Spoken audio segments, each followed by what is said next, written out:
अस्सलाम वालेकुम, कैसे हैं आप? ठीक है। अच्छा जी। आज हमने जो है ना चैप्टर 7 स्टार्ट करना है, non current assets acquisition and depreciation. ठीक है। ये चैप्टर भी आपने प्रीवियसली F2 में सारा का सारा पढ़ा हुआ है। ठीक है। नॉन करंट एसेट आपको पता है क्या होते हैं? लॉन्ग टर्म एसेट्स होते हैं that are purchase for the intention to hold for the long term, that directly or indirectly contribute towards the revenue. Okay. So they are not liquid assets. For example, they are not we purchase for the intention not to sell them within 12 months. ठीक है। Liquid assets का मतलब होता है कि बहुत जल्दी वो कैश में कन्वर्ट हो जाते हैं। ठीक है। जैसे इन्वेंटरी हो गई, तो ये नहीं होते। ठीक है, ये नॉन करंट एसेट होते हैं। परचेज, परचेज के बाद मेजर कॉस्ट करना, कि कॉस्ट आप कैसे मेजर करोगे इसकी। ठीक है, कॉस्ट में इसके क्या क्या चीज जाएगी। ठीक है। एक ही परचेज से लेकर इसके एसेट के रन होने तक, यानी ये जब तक मशीनरी चलेगी नहीं, तो इस पे जो भी एक्सपेंस आएगा वो इसका किस पे क्या जाएगा, इसकी कॉस्ट में जाएगा। ठीक है, वो कैपिटलाइज होगा। फिर रिकॉर्ड परचेज, रिकॉर्ड परचेज कहाँ करना है? नॉन करंट एसेट के लेजर में भी करना है, नॉन करंट एसेट रजिस्टर में भी करना है। ठीक है, use with in the business कर रहे हैं तो क्या करना है इसका। फिर डेप्रिसिएशन करनी है आपने। तो डेप्रिसिएशन के टू मेथड्स आपने पढ़े हुए हैं। Straight line, that depreciation remains the same per year. Reducing balance method, per year depreciation reduces and record depreciation charge. फिर हर साल जो है ना डेप्रिसिएशन चार्ज आपने रिकॉर्ड करना है। ओके। नेक्स्ट टॉपिक है non current assets, long term in nature, not normally required for resale. ठीक है। Capital and revenue expenditure, capital expenditure capitalise होता है, यानी वो हमारा एसेट होता है। रेवेन्यू एक्सपेंडिचर एक्सपेंस होता है, प्रॉफिट एंड लॉस में जाता है। ठीक है, ये आपने पढ़ा हुआ है। तो रेवेन्यू एक्सपेंडिचर जो होता है मेंटेनेंस पर्पसेस के लिए होता है। जैसा कि हमारी बाइक में कोई मसला आ गया, हम अपनी बाइक की ये ट्यूनिंग वगैरह करवाते हैं, तो ये किस कैटेगरी में जाती है? रेवेन्यू एक्सपेंडिचर में जाती है। ठीक है। अगर हम अपनी बाइक में कोई इंजन की इन्हांसमेंट करवाएं, ठीक है, इंजन पैरा हमारा 72 सीसी का लगा हुआ था, अब हमने 78 सीसी का लगवाया, तो ये जो एक्सपेंस होगा ना, एक्स्ट्रा 6 सीसी की जो एक्स्ट्रा कॉस्ट होगी, ये कैपिटलाइज होगी। ठीक है। जितना हम, क्योंकि अब क्या होगा, कैपिटलाइज ओनली वो कॉस्ट होगी जिससे एसेट की एफिशिएंसी में इंक्रीज हो। अगर एसेट वैसा का वैसा ही परफॉर्म कर रहा है, हमने खर्चा किया, तो वो रेवेन्यू एक्सपेंडिचर में जाएगा। मिसाल के तौर पर हमारे पास एक मशीनरी थी। ठीक है, वो 1 घंटे में 100 यूनिट्स प्रोड्यूस करती थी। हमने उस पे एक्सपेंस किया, अभी भी वो 100 यूनिट्स प्रोड्यूस कर रही है, तो वो उसकी मेंटेनेंस हुई है, रिपेयरिंग हुई है, तो वो उसके रेवेन्यू एक्सपेंडिचर में जाएगी। ओके। और अगर हमने उस पे एक्सपेंस किया, ठीक है, उस पे पैसे स्पेंड किए, और जो है अब उसकी एफिशिएंसी प्रोडक्टिविटी इंक्रीज हो गई है, अब वो 1 घंटे में 120 यूनिट्स प्रोड्यूस करती है, तो वो कॉस्ट उसकी किस में जाएगी? कैपिटलाइज होगी, वो उसके एसेट्स में जाएगी। ठीक है, समझ आई? तो ये यही लिखा हुआ है, ये रीड कर लीजिएगा। नॉन करंट एसेट रजिस्टर क्या होते हैं? इसमें नॉन करंट एसेट रजिस्टर में एसेट्स का पूरा रिकॉर्ड होता है, नॉन करंट एसेट का। ठीक है, कि एसेट कब परचेज किया, कितने का परचेज किया। ठीक है, एसेट की लोकेशन कहाँ, बिल्डिंग में वो कहाँ रखा गया है। ठीक है, डेप्रिसिएशन ऑफ एसेट कितनी है, एसेट का रेफरेंस नंबर कितना है, लोकेशन, डेप्रिसिएशन। ठीक है, ये सब कुछ मेंशन होता है वहाँ पे। Acquisition of non current assets, आप एक्विजिशन कर रहे हो, तो उसमें जो है उसकी कॉस्ट फिर आप कैसे मेजर करोगे, कॉस्ट में क्या क्या चीजें जाएंगी। ठीक है। तो फिर जो है ना ये रिकॉर्ड एक्विजिशन का नॉन करंट एसेट रजिस्टर में और नॉन करंट एसेट लेजर दोनों में होना चाहिए, और इसको हम कंपेयर करके देखते हैं कि दोनों जगह रिकॉर्ड ठीक है, रिकॉन्सिलिएशन करते हैं। The cost of non current asset is any amount incurred to acquire the asset, ठीक है, एक्वायर द एसेट किया और उसको फिर यूज में लाने के लिए उसको जो भी खर्चा आया, bring it into working condition, ठीक है, चला जब तक वो चलता नहीं है, प्रोडक्शन नहीं करता, उस पर जितनी भी कॉस्ट लगेगी वो नॉन करंट एसेट कहलाएगा, वो कैपिटलाइज कॉस्ट होगी, नॉन करंट एसेट की कॉस्ट में जाएगी। अंडरस्टूड। देखिए तो कौन कौन सी कॉस्ट जाएगी नॉन करंट एसेट में, परचेज कॉस्ट, फिर उस एसेट को घर लाने के लिए जो डिलीवरी कॉस्ट पड़ी, फिर उस पर जो लीगल फीस देनी पड़ी, फिर कोई सब्सिक्वेंट एक्सपेंडिचर किया तो जिससे एसेट की एफिशिएंसी बढ़ी तो वो भी जाएगा। ट्रायल्स एंड टेस्ट, एसेट चल नहीं रहा था या चलाने के लिए हम पहले सैंपल टेस्टिंग करते हैं कि ये प्रोडक्शन करता भी है कि नहीं, वो कॉस्ट भी किस में जाएगी, इसकी कॉस्ट में जाएगी नॉन करंट एसेट्स में। ओके, तो ये जो है रेवेन्यू एक्सपेंडिचर की सम एग्जांपल है, repair, renewals, repainting, administration cost, general overheads, training cost, wastage, ठीक है, एम्प्लॉय को ट्रेनिंग दे रहे हैं, मशीन ऐसे यूज होती है तो वो जो हमें कॉस्ट पड़ रही है, ठीक है, तो वो रेवेन्यू एक्सपेंडिचर में जाएगी।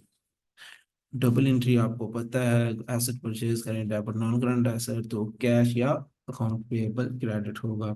सब्सीक्वेंट एक्सपेंडिचर आपको बता दिया, सब्सीक्वेंट एसेट परचेज करने के बाद उस पे एक्सपेंडिचर, और ऐसा expenditure that increase the efficiency of the asset, asset no work better than the previous, okay, now produce more items than the previous, no its useful life will increase. For example पहले उसकी useful life थी 5 year, अब उन्होंने उस पर खर्चा किया और उसकी यूजफुल लाइफ 6 साल हो गई है, तो वो एक्सपेंस जो है कैपिटलाइज होगा। अंडरस्टूड, सेम लिखा हुआ है। तो अगर उसकी यूजफुल लाइफ नहीं बढ़ती, उसकी कोई प्रोडक्टिविटी नहीं बढ़ती, तो वो वाला एक्सपेंस रेवेन्यू में जाएगा। ठीक है, ओके जी, टेस्ट योर अंडरस्टैंडिंग वन है, ये देख लें, what amount should be capitalised as land and buildings and motor vehicles. Land and building के लिए कौन सी कॉस्ट कैपिटलाइज होंगी नॉन करंट एसेट के तौर पर, और व्हीकल्स के लिए कौन सी होंगी। देखिए तो ऑफिस प्रीमिसेस, लैंड बिल्डिंग के लिए जो ऑफिस प्रीमिसेस हैं यानी ये प्रॉपर्टी जो है, स्पेस जो है हमने ली है, ये तो जाएगी जाएगी। फिर लीगल फी, ऊपर आपने पढ़ा है लीगल फी मस्ट इंक्लूड होगी, ठीक है। 300 cost of material labour to paint office in building, no that will not go, तो ये टू कॉस्ट जाएंगे। मर्सिडीज ई सीरीज ये नेक्स्ट स्टार्ट हो जाती है, तो इसमें टू कॉस्ट जाएंगे, 250, 10,000, 260, अभी 262 हैं, एक ही है, ठीक है, तो ए वाला। नेक्स्ट देखते हैं, मर्सिडीज कार के सूरत में ये जाएगी नंबर प्लेट ऑफ कार, क्योंकि ये कार पे एडजस्ट होती है, ठीक है, और ये वन टाइम एक्सपेंस होता है, तो ये 210 ये भी मस्त जाएगी। डिलीवरी चार्जेस फॉर कार, ठीक है, कार को डिलीवर की हमारे घर तक किया गया, तो वो चार्जेस जो है 180 वो भी जाएंगे। Road licence fee for cars, ये हर साल पे करना पड़ेगा या हर टाइम पे करना पड़ेगा, ये नहीं जाएगा। ड्राइवर वेजेस नो, ये तो बहुत दूर की बात हो जाती है। Blank taxi receipts and with Bilbo Baggins business name and number, no, this is something else that is uh, different from the taxi on self. For example taxi के साथ ये डायरेक्टली रिलेट नहीं कर रही, ठीक है, ये किस्म की रिसीट्स वगैरह जो आपने प्रिंट करवाई है या इनका कुछ आपने करना है, तो ये उधर नहीं जाना है। ठीक है, तो इसका फिर ये क्या हो गया, ये तीन चीजें जाएंगी, 11600, 210 180, 6280 390, ठीक है, 116 390, this will be the, okay. फिर डेप्रिसिएशन, डेप्रिसिएशन का आपको पता है, systematic allocation of the depreciation amount of an asset over its useful life, the spread of the cost of assets over its useful life, okay। ये जो है ये depreciation, ठीक है, हम साल के तौर पर हमारा एसेट वियर एंड टीयर होता रहता है, तो उसके लिए हम जो है ना हर साल अपने एसेट को डेप्रिशिएट करते रहते हैं। ठीक है, ये उसकी वैल्यू रिड्यूस करते रहते हैं। तो ये जो स्प्रेड ऑफ कॉस्ट होता है over the useful life of the asset, इसके जैसे हमारे एसेट की वैल्यू है 5 लाख और हम कहते हैं ये 5 ईयर में बिल्कुल खत्म हो जाएगा। ठीक है, तो 5 साल में खत्म हो जाएगा। तो हम इसको कहते हैं यूजफुल लाइफ 5 साल है, वैल्यू 5 लाख है, डिवाइडेड बाय 5 करते हैं, तो हर साल हम इसको डेप्रिशिएट करते हैं 1 लाख 1 लाख 1 लाख 1 लाख 1 लाख। ओके, तो ये IAS 16, ठीक है, ये प्रॉपर्टी प्लांट एंड इक्विपमेंट के लिए होता है, international accounting standard. The estimated useful life of item, ये कहता है useful life of items property and plant जो है ना एसेट्स की वर्किंग कंडीशन से मैच करनी चाहिए। ये ना हो आपका एसेट 2 साल चलने के काबिल हो और आप कहें ये 4 साल चल सकता है, आपका एसेट 4 साल चलने के काबिल हो और आप कह रहे हो कि 2 साल चल सकता है। ठीक है, must be regularly reviewed and may be change if method no longer matches the uses of the asset. ठीक है, आपको अगर लगे कि ये मेथड ठीक नहीं है डेप्रिसिएशन एसेट के लिए, तो उस मेथड को चेंज कर दें। जैसे दो मेथड यूज होते हैं, straight line and reducing balance method. आप जो है रिड्यूसिंग बैलेंस मेथड किस किन आइटम्स के लिए यूज करते हैं, जैसे टेक्नोलॉजिकल आइटम्स होते हैं, कंप्यूटर इक्विपमेंट्स हो गए, और इस तरीके की टेक्नोलॉजीज गाड़ियां वगैरह हो गई, तो ये फर्स्ट ईयर में ज्यादा डेप्रिशिएट होती हैं, देन उसके बाद लेस डेप्रिशिएट होती हैं। ठीक है, तो आप इनके लिए रिड्यूसिंग बैलेंस मेथड यूज कर सकते हैं। जबकि आपके पास दूसरी स्ट्रेट लाइन मशीनरी, मशीनरी की जो एग्जांपल है, ये हर साल जो है एक ही इक्विवेलेंट यूनिट्स प्रोड्यूस करती रहती हैं, तो उनको मेंटेनेंस वगैरह की थोड़ी ज़रूरत होती है, तो वो जो है ना आप उसके लिए स्ट्रेट लाइन डेप्रिसिएशन यूज कर सकते हैं। अंडरस्टूड? ठीक है, तो डेप्रिसिएशन में arise, this is achieved by, ठीक है, this is achieved by recording a depreciation charge each year, the effect of which is twofold.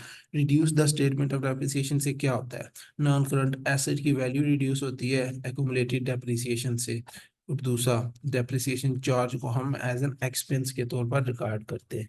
ठीक है, ये आपने पढ़ा हुआ है।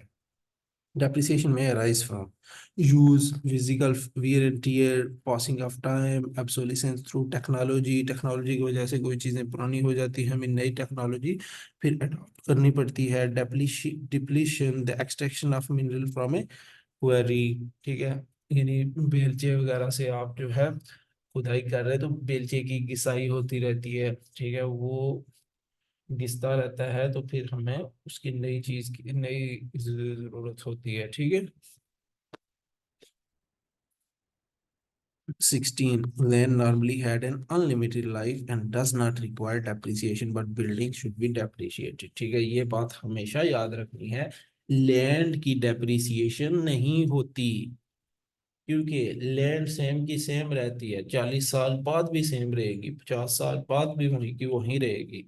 जबकि उसके ऊपर जो बिल्डिंग होगी, उसकी 40 साल बाद मटेरियल वीक होगा, शायद वो हमें दोबारा से उसको गिराकर बिल्डअप करना पड़े। अंडरस्टूड? तो ये जो है ना बिल्डिंग की डेप्रिसिएशन होगी, लैंड की डेप्रिसिएशन नहीं होगी, क्योंकि लैंड को एज्यूम किया जाता है ये वियर एंड टियर नहीं होती। ओके, तो मेथड ऑफ डेप्रिसिएशन हमने दो डिस्कस कर लिए, स्ट्रेट लाइन सेम रहता है, ये रिड्यूस होता रहता है, और ये नेट बुक वैल्यू पे कैलकुलेट होता रहता है। ठीक है, तो ये कॉस्ट पे होता है, फर्स्ट टाइम दोनों मेथड कॉस्ट पे होते हैं, सेकंड टाइम ये तो ऑलवेज कॉस्ट पे होता है, लेकिन ये second time cost minus accumulated depreciation, फिर जो आएगी नेट बुक वैल्यू, ये उस पे लिया जाएगा अगेन एंड अगेन। ठीक है, ये आईटी इक्विपमेंट कार्स वगैरह के लिए यूजेबल है, और ये मशीनरी वगैरह के लिए यूजफुल है। डेप्रिसिएशन मेथड अप्लाइड IAS 16 क्या कहता है, should reflect the pattern in which assets future economic benefits are expected to be consumed। हम assets को कैसे यूज करना है तो उस हवाले से डेप्रिसिएशन मेथड भी सेलेक्ट करें। ठीक है, स्ट्रेट लाइन मेथड आपको पता है, cost minus residual value divided by useful life. अगर रेजिडुअल वैल्यू है तो वो आपने कॉस्ट से माइनस करके डिवाइडेड बाय यूजफुल लाइफ करनी है। अगर नहीं है, simply cost divided by useful life और cost multiply by percentage. Okay, तो यूजफुल लाइफ आपको पता है क्या होती है, the estimated number of year during which business will use the asset, कि बिजनेस कितने अरसा एसेट को यूज करेगा, एसेट कितने अरसा में कंज्यूम करेगा। तो देखें, percentage by the carrying amount और net book value is same thing. Okay, ठीक है। एसेट बॉट और sold in the period, asset आपने खरीदा है और फिर जो है सोल्ड भी किया है आपने। ठीक है, तो इसके लिए ये हो सकता है जिस साल आपने खरीदा, अब ये डिफरेंट स्ट्रेटजीज यूज होती हैं कि जिस साल आपने खरीदा उस साल डेप्रिसिएशन फुल ईयर की होगी, और जिस साल आपने बेचा उस साल भी डेप्रिसिएशन फुल ईयर की चार्ज होगी, या डेप्रिसिएशन प्रो रोटा बेसिस पे चार्ज होगी। प्रो रोटा का भी आपको पता है। ठीक है, जैसे हम यहाँ पे एग्जांपल देखते हैं, provide full year depreciation in the year of acquisition, none in the year of disposal.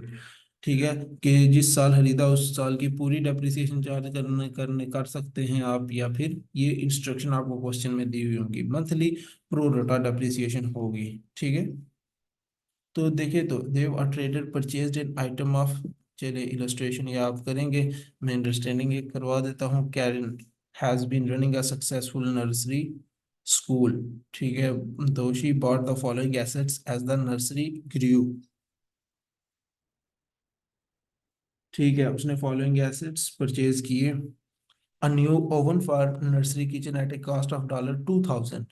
$2000 पे एक ओवन परचेज किया 1 दिसंबर 2004। ये रेंट क्या है, 31 अक्टूबर 2006। ओके, देख लें इन्हें, उसने 2004 यानी दिसंबर अक्टूबर नवंबर यानी ईयर एंड के या स्टार्ट ऑफ द ईयर के एक मंथ बाद, ठीक है, स्टार्ट ऑफ द ईयर 1 नवंबर है।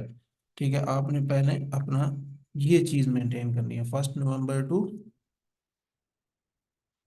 31 अक्टूबर, ये ईयर एंड है। ठीक है, उसने लिया 1 दिसंबर को। अब देखते हैं और इंस्ट्रक्शन क्या कहते हैं। Mini bus to take the children on trips for $18,000 purchased on 1 June 2004। ठीक है, तो ये एक जो है 1 जून 2004 को ली गई। She depreciates the oven at 10% straight line and mini bus at 25%। देखें तो full years depreciation is charge in the year of purchase and none in the year of disposal. Okay, तो वो पूछ रही है total depreciation charge for the year कितना होगा।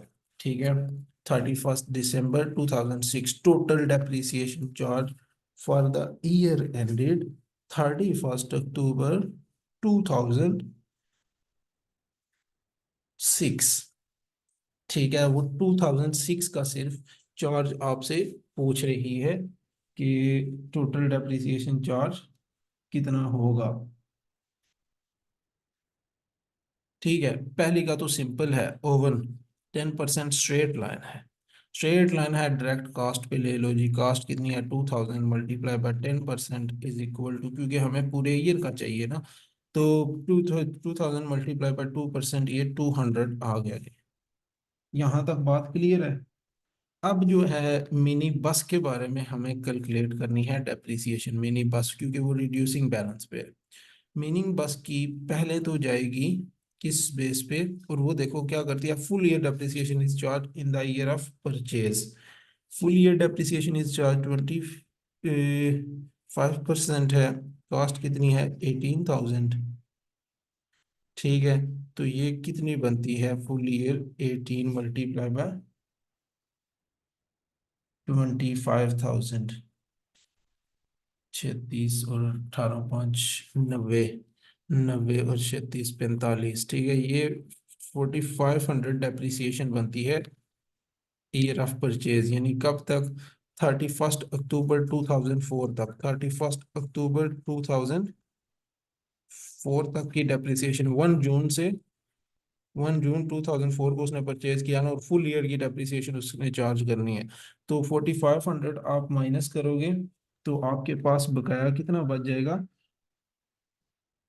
13500। ठीक है, 13500। तो ये 13500, ठीक है, मल्टीप्लाई बाय दोबारा किस परसेंटेज से होगा, ये अब क्या है, नेट बुक वैल्यू आपने निकाल दिया, 18,000 कास्ट है ये, क्या कहते हैं, नेट बुक डेप्रिसिएशन है, समझ ले, एक्यूमुलेटेड डेप्रिसिएशन भी यही है और डेप्रिसिएशन भी यही है। 4500 करेंगे इससे